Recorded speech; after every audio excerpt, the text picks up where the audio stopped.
Mientras Colombia se prepara para poner punto final al conflicto con las FARC, el ELN, segundo grupo criminal del país, persiste en sus acciones armadas. Este lunes, el departamento de Arauca amaneció paralizado por cuenta de un paro armado que decretó la organización ilegal por 72 horas. Jesús, el comercio, las empresas de transporte e incluso el sector educativo han decidido suspender sus actividades por temor a represalias. El autodenominado Ejército de Liberación Nacional indicó que el paro va a regir en 6 departamentos.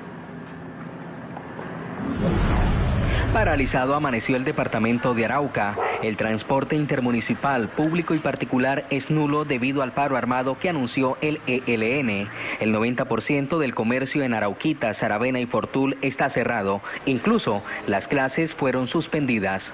El paro armado que viene del Ejército de Liberación Nacional me obliga a ser garantista. Como no lo puedo garantizar la seguridad, tengo que decirle, se suspenden las clases en el departamento. Guerrilleros atravesaron vehículos en varias vías del departamento. 5 de los municipios están incomunicados.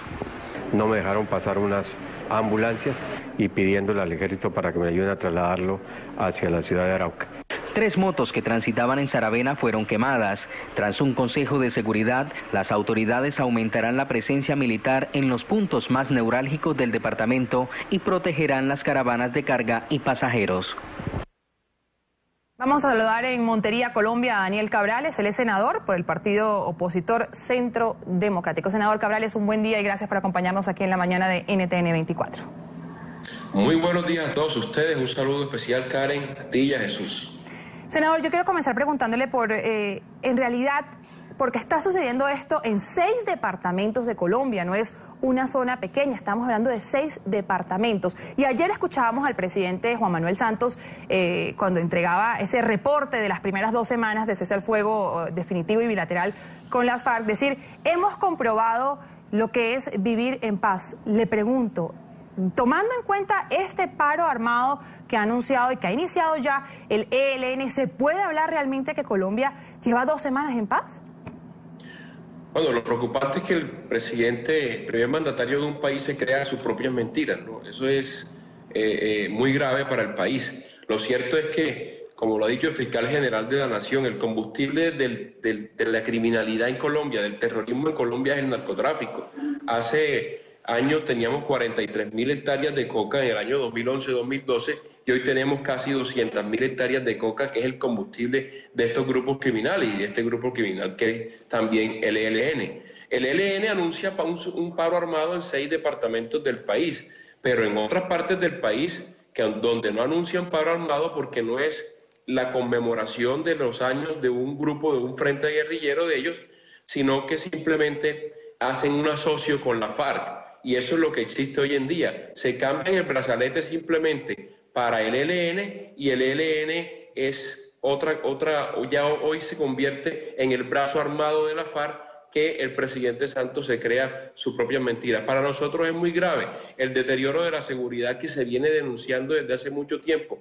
La lucha contra la criminalidad y el terrorismo nunca puede parar y nunca puede ser la constante de un gobierno. Y eso es lo que ha ocurrido con el gobierno de Juan Manuel Santos, que le permitió simplemente a unos cuantos señores legalizar el negocio de la coca, el negocio del narcotráfico, y aquí tenemos las consecuencias. Nos va a dejar el presidente Santos un país con 200.000 hectáreas de coca, legalizó a unos señores que estaban gordos, robustos, en La Habana durante 4 años de negociación, y nos va a dejar el problema a los colombianos, aparte de eso, con un ejemplo de impunidad inmenso. El ELN en solo 45 días le ha causado pérdidas a la infraestructura petrolera en Colombia por más de 270.000 millones de pesos, lo que quiere decir que ese mal ejemplo de ser blandito, de arrodillarse al terrorismo, lo está aprovechando el ELN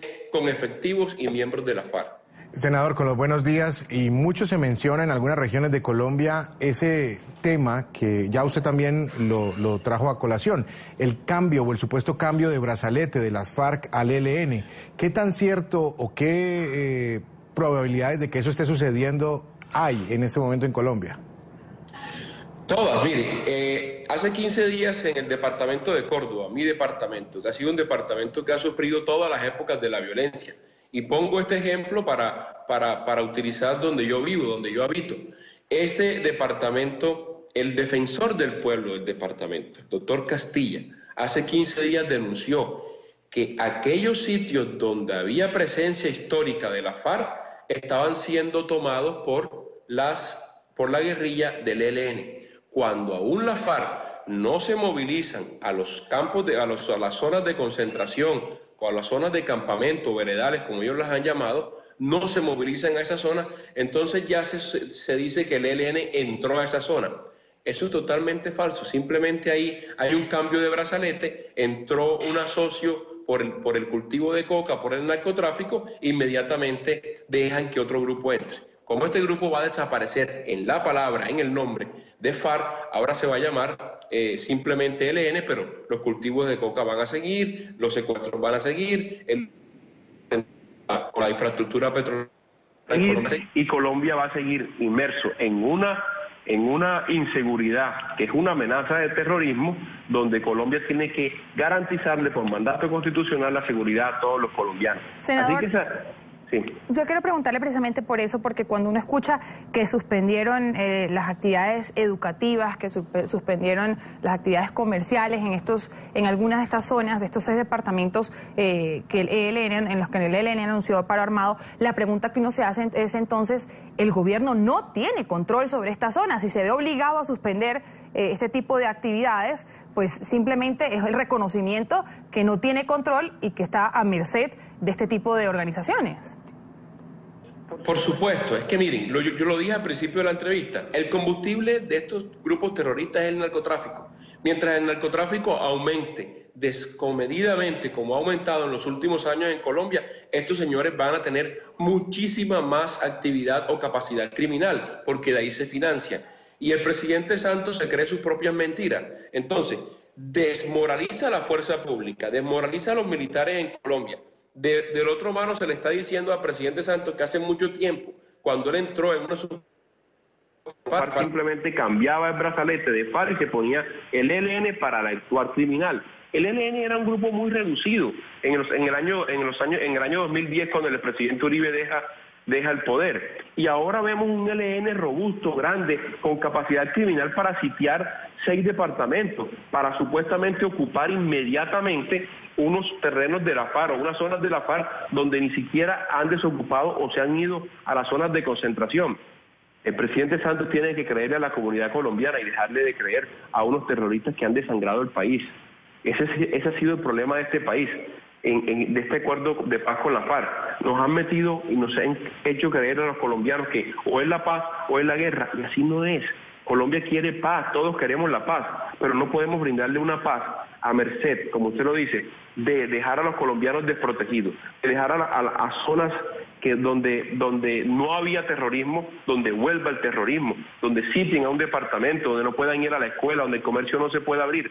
Esas son las cosas que nosotros no podemos permitir, y peor aún, que se negocie la justicia y se suplante la Constitución y la Corte Suprema de Justicia con estos grupos al margen de la ley. Muy bien, le agradecemos a Daniel Cabrales, senador por el partido opositor Centro Democrático, por habernos acompañado aquí en la mañana de NTN 24. Un buen día para usted, senador. Gracias. Jesús, a usted muchas gracias.